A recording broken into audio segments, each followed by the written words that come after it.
Assalamualaikum warahmatullahi wabarakatuh. Halo semuanya, kami dari kelompok 7.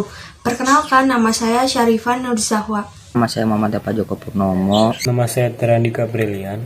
Nama saya Paliazrina Amalia. Di sini kita akan membahas tentang terekspansi berupa peristiwa alam, yaitu aurora.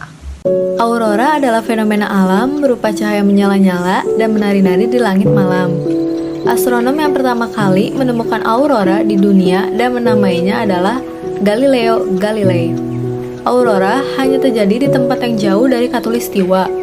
Alasannya, atmosfer di sekitar garis khatulistiwa atau ekuator tidak mengandung medan magnet.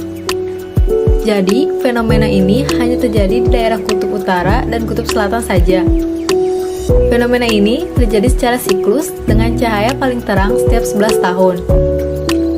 Periode puncak berikutnya diperkirakan terjadi pada Juli 2025. Fenomena aurora ini terjadi karena atmosfer bumi berinteraksi dengan partikel bermuatan yang dipancarkan dari matahari pada saat aktivitas matahari sedang meningkat.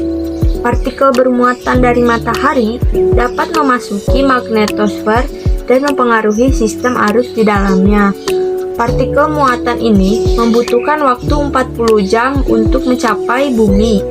Perubahan arus akan memicu badai geomagnet dan gangguan pada ionosfer.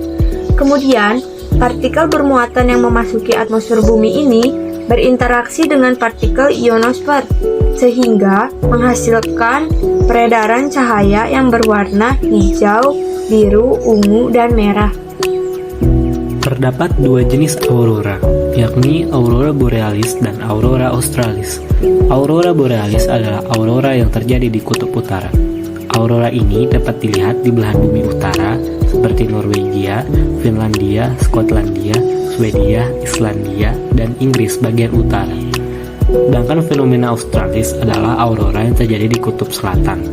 Fenomena aurora ini dapat dilihat di bagian selatan bumi seperti Antartika, Amerika Selatan, Australia, hingga Selandia Baru. Fenomena aurora tidak berbahaya bagi manusia yang melihat dari tanah karena aurora terjadi di atmosfer bumi. Namun di balik indahnya ternyata terdapat dampak buruk pada fenomena alam ini. Dampak yang pertama adalah merusak satelit. Lapisan elektro yang terbawa oleh angin surya akan menabrak magnetosfer dan benda-benda lain di sekitar atmosfer bumi termasuk satelit.